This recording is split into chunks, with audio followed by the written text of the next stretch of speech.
Iriana yang sudah frustasi hanya mampu berteriak saat Brian memilih pergi. Iriana gagal menahan Brian, dan juga tak bisa mengejar karena kini dia sendiri sudah setengah telanjang. Hanya lingerie minim dan tipis yang melekat di tubuhnya, sangat tidak pantas jika dia keluar dalam keadaan seperti itu. Akhirnya Iriana hanya mampu terkurung di dalam kamar, melampiaskan rasa marah dan kecewanya dengan berteriak tak karuan seperti orang kesetanan.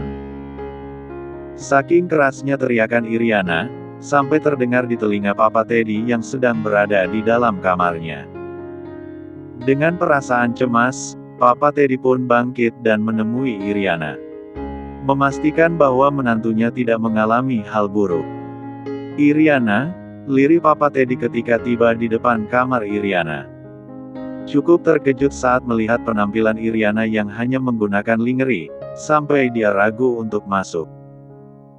Namun kondisi Iriana yang sangat kacau, membuat Papa Teddy mengabaikan rasa ragunya dan tetap masuk menemui sang menantu. "Ada apa Iriana? Kenapa kamu menangis dan berteriak seperti ini? Apa yang terjadi?" tanya Papa Teddy. "Brian Pak," balas Iriana sambil tetap menangis. Papa Teddy pun mengerti jika Brian membuat masalah lagi. Terbukti sekarang tidak ada Brian di kamar itu, padahal seharusnya sekarang mereka sudah bersenang-senang sebagai pengantin yang menikmati malam pertamanya. Karena Iriana hanya menangis dan tidak menjelaskan apapun, akhirnya Papa Teddy menenangkan Iriana dengan pelukan. Dia usap punggung Iriana dengan lembut sambil menegaskan bahwa semua masalah pasti ada jalan keluarnya. Setelah hampir 5 menit menangis dalam pelukan Papa Teddy, Iriana melepaskan dekapan mertuanya dan kemudian duduk di tepi ranjang. Kepalanya masih menunduk dan tangisnya juga belum reda. Namun Iriana berusaha meluapkan semua beban yang menyesakkan hatinya. "Brian pergi Pak.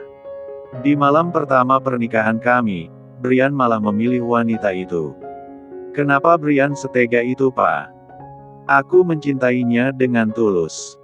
Aku siap memberikan apapun yang dia mau. Tapi Brian justru tergila-gila dengan wanita miskin itu Pak. Bahkan dengan mudahnya Brian akan menceraikan aku besok. Hancur hatiku Pak. Aku sudah sabar menghadapi sikapnya begitu lama, tapi akhirnya malah seperti ini. Apa salahku Pak? Kenapa sedikit pun Brian tidak mau melihatku?" Iriana semakin menunduk, air matanya juga semakin banyak berderai. Bahu mulusnya yang terbuka ikut naik turun mengikuti tangisnya yang tersedu-sedu. "Tenangkan diri kamu dulu Iriana. Percayalah Brian akan tetap menjadi milikmu. Kalian sudah menikah. Dan hanya kamu menantu yang Papa akui," ucap Papa Teddy. Dia ikut duduk di samping Iriana dan mengusap lengannya agar bisa tenang. Namun Iriana seperti tak mendengar kata-kata Papa Teddy. Terus menangis dan meluapkan lagi segala kegundahan yang masih bercokol di hatinya. "Namanya Karapa, dia hanya cleaning service di hotelku. Dia miskin, tidak cantik, tidak punya apa-apa, tidak jelas keluarganya. Tapi kenapa malah wanita seperti itu yang dicintai Brian Pak? Aku capek, aku kecewa. Bertahun-tahun aku menemani dia, tapi seperti ini balasannya. Sedikit pun tidak pernah menghargai perasaanku, tidak mau tahu kalau setiap saat aku selalu merindukan kehadirannya. Sekarang aku memang dinikahi, tapi tetap diabaikan Pak, tidak dianggap istri. Sebenarnya apa yang salah denganku Pak? Apa aku memang seburuk itu, jadi tidak pantas mendapatkan cinta dari Brian?" ucap Iriana sambil sesenggukan. Meski sudah berkali-kali Brian mematahkan hatinya, tapi tidak pernah merasa sesakit ini. Awalnya Iriana berpikir wanita yang dicintai Brian adalah wanita berkelas yang setara dengan dirinya. Namun ternyata hanya wanita miskin yang pekerjaannya pun sekedar cleaning service. Dan dengan teganya Brian meninggalkan malam pertama mereka demi wanita seperti itu. Harga diri Iriana seperti diinjak-injak, benar-benar hancur dia karena ulah Brian. Sekarang aku harus bagaimana, Pak? Aku tidak mau cerai dengan Brian, tapi aku juga lelah menghadapinya. Aku ingin dia bisa mencintaiku dan menganggap aku sebagai istri. Tapi jika sesulit dan sesakit ini aku juga tidak sanggup, Pak, sambung Iriana dengan tangan yang masih sibuk mengusap air mata, sampai riasan di wajahnya sedikit berantakan. Apapun keputusanmu nanti Papa akan selalu mendukungmu Iriana. Kamu ingin mempertahankan Brian dengan cara apa, Papa pasti akan membantumu. Kamu ingin menyerah dengan semua ini, Papa juga tidak akan menyalahkan kamu. Memang Brian yang sudah keterlaluan dalam memperlakukan kamu Iriana. Papa juga tak habis pikir kenapa sekarang Brian menjadi keras kepala, pasti karena pengaruh buruk dari wanita sialan itu, kata Papa Teddy dengan bersungguh-sungguh. Dalam masalah kali ini menurutnya yang paling salah memang Brian, bisa-bisanya mengabaikan wanita seperti Iriana demi wanita yang tak jelas di luar sana. Makanya Papa Teddy akan selalu mendukung apapun tindakan Iriana. Sudah Iriana, kamu jangan terus menangis seperti ini. Tenangkan dirimu agar bisa berpikir jernih. Kamu cantik, pintar, berpendidikan, dan berasal dari keluarga terhormat. Kamu adalah wanita yang sempurna Iriana.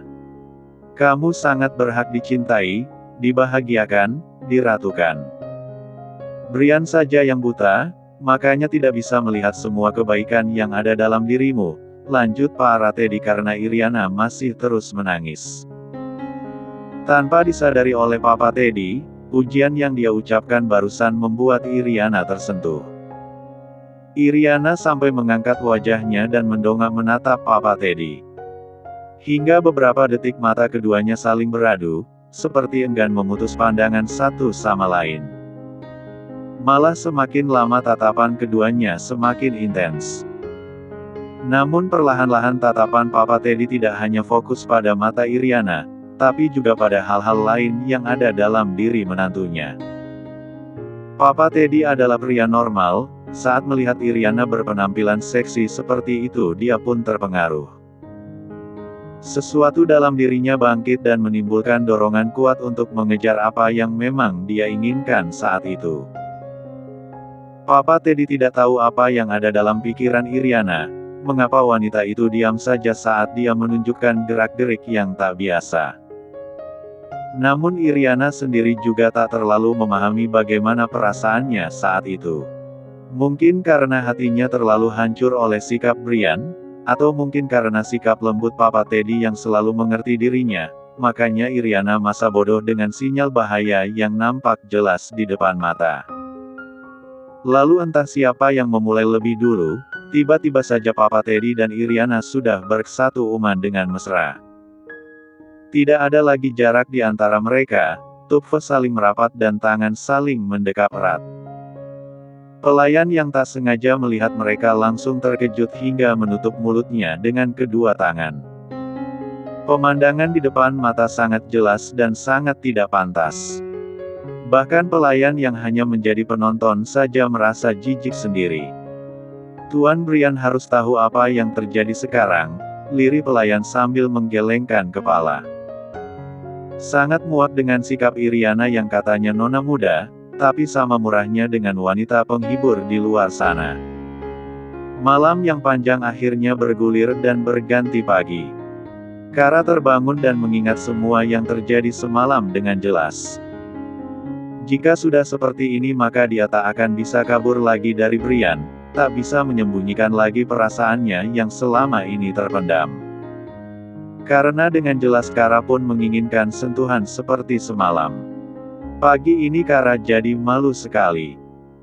Saat di meja makan dia sering menghindari tatapan Brian, pura-pura sibuk dengan Kiara yang berisik seperti biasanya.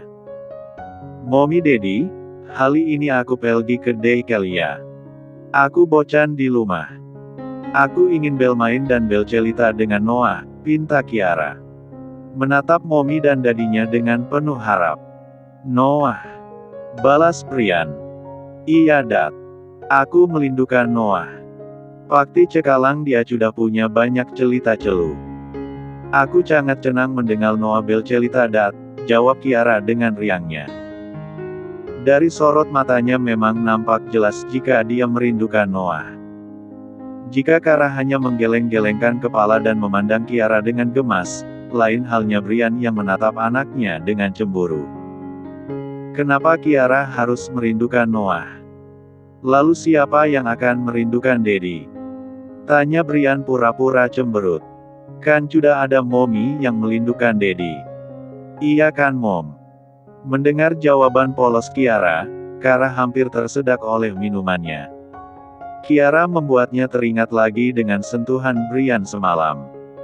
Apalagi sekarang Brian menatapnya sambil senyum-senyum, pipi Kara sampai bersemu merah saking malunya.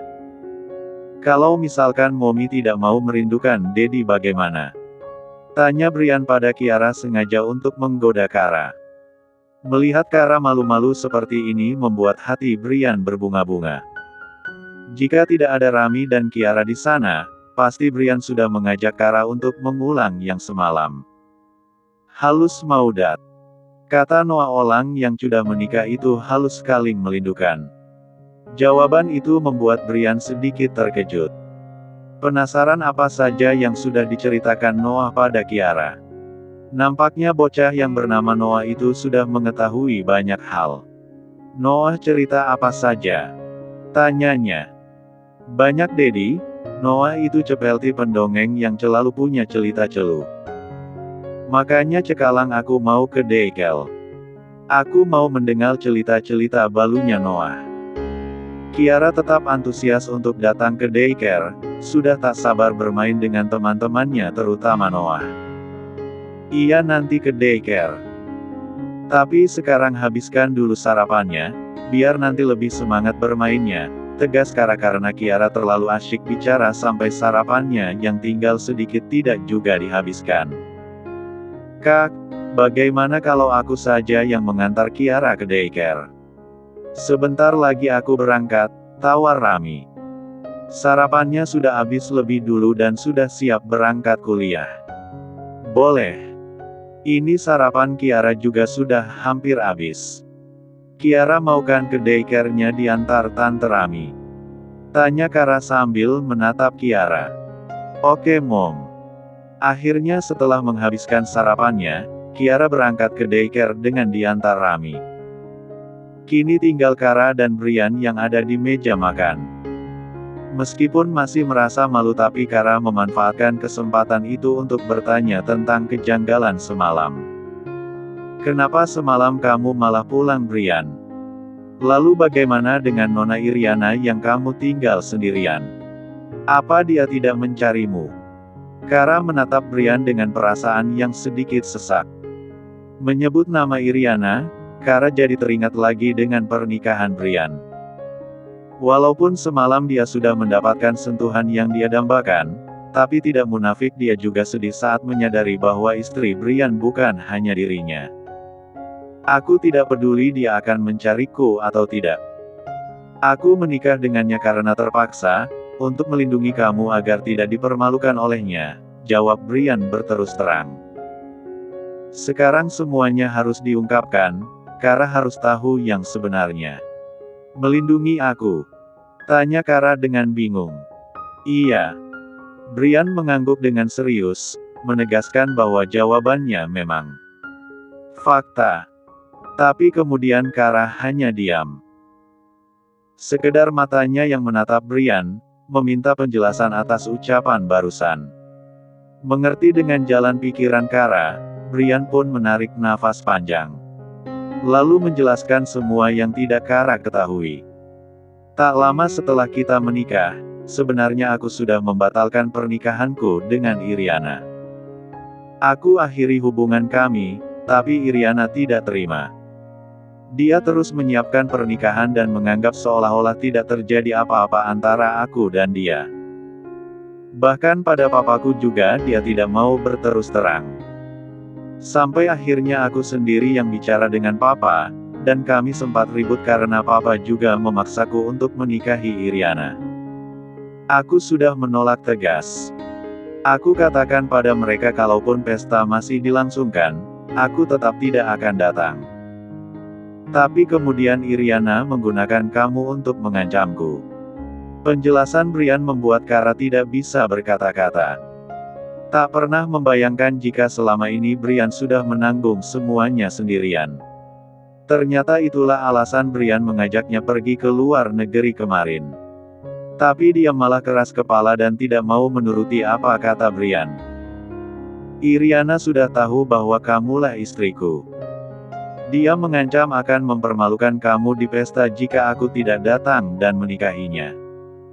Itulah mengapa akhirnya aku datang dan terpaksa menikah dengannya. Tapi tadi malam kamu sudah pulang dan aman di sini, makanya aku juga berani meninggalkan Iriana. Karena dia tidak akan bisa lagi mempermalukan kamu, lanjut Brian. Mendengar semua fakta itu Kara sangat terkejut. Begitu banyak yang tidak dia ketahui, dan begitu banyak pula perjuangan Brian untuknya. Maafkan aku Brian. Aku tidak tahu kalau kamu sudah mengalami itu semua. Selama ini aku sangat naif, berpikir semuanya akan berjalan lancar dan identitasku tidak akan diketahui Nona Iriana.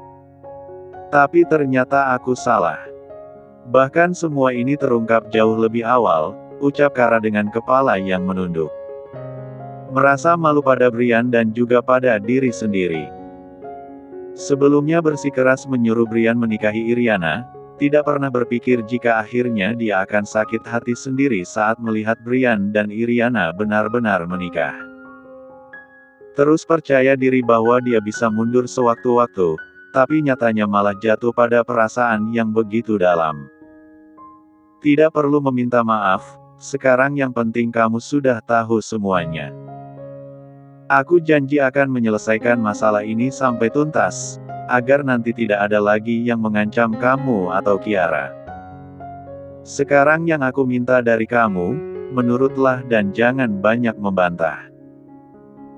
Karena semua yang kulakukan semata-mata untuk melindungi kamu dan Kiara, agar kita bisa bersama-sama hidup damai dan bahagia tanpa gangguan dari orang lain, tegas Brian. Kara mengangguk patuh. Sekarang dia mempercayakan semuanya pada Brian, tidak mau lagi memaksakan pendapat yang pada akhirnya malah membuat keadaan semakin rumit. Tapi kira-kira kapan ya Nona Iriana mendapatkan fotoku? Ucap Kara. Akhir-akhir ini tidak pernah bertemu orang yang mencurigakan, juga tidak merasa ada yang mengambil fotonya. Meski memang mudah bagi Iriana jika sekedar mendapatkan foto, tapi Kara tetap penasaran. Aku juga tidak tahu pasti kapan Iriana mendapatkan foto ini. Mungkin kamu yang lebih tahu kira-kira ini kapan. Brian membalas ucapan Kara sambil menunjukkan ponselnya. Foto Kara yang sedang bekerja terpampang di layar ponsel. Sudut gambarnya dari samping, sudah pasti foto itu diambil secara diam-diam, makanya Kara tidak sadar. Namun Kara bisa mengingat kapan itu terjadi, sekitar 2 hari setelah Iriana melihat cincinnya. Jadi bisa ditebak sejak saat itulah Iriana merasa curiga dan menyelidikinya, sampai akhirnya mengetahui bahwa memang dirinya lah istri dari Brian Harwell. Setelah menunjukkan foto tersebut, Brian juga memperlihatkan puluhan pesan yang dikirimkan Iriana semalam. Isi pesannya hampir sama, meminta Brian untuk pulang dan menemani dirinya di rumah. Namun tidak ada satupun yang dibalas oleh Brian, dibacanya saja baru tadi setelah dia bangun tidur. Semalam sudah tidak peduli dengan ponsel, karena tubuh Kara sudah mencuri semua perhatiannya. Secepatnya aku akan menceraikan dia, aku tidak mau lama-lama terikat hubungan dengan wanita seperti Iriana, sekalipun itu hanya pernikahan di atas kertas, ucap Brian sambil menghapus semua pesan dari Iriana. Tepat pada saat itu juga Brian melihat ada satu pesan yang belum sempat dibuka. Pesan dari pelayannya. Brian pun langsung membukanya tanpa berpikiran yang macam-macam. Namun tak lama kemudian, Kedua mata Brian terbelalak saat melihat video tak senonoh antara Iriana dan juga sang ayah. Bahkan lingerie yang dikenakan Iriana nampak jelas dan tidak tertutup apapun. Semalam nampak teronggok di sisi ranjang. Brian tidak mengatakan apapun, tapi bibirnya langsung tersenyum miring. Karena dengan bukti ini, maka dia bisa memegang kendali. Dan nanti akan dengan mudah bercerai dari Iriana, lalu memperkenalkan pada dunia bahwa Kara adalah istrinya dan Kiara adalah anaknya. Semua orang pun akan tahu kalau Kara lah satu-satunya wanita yang dia cintai. Baguslah, semuanya jadi lebih mudah. Batin Brian sangat puas dengan video yang baru saja dilihatnya, meski sedikit kecewa sang ayah bertindak sejauh ini, pria yang selama dia hormati.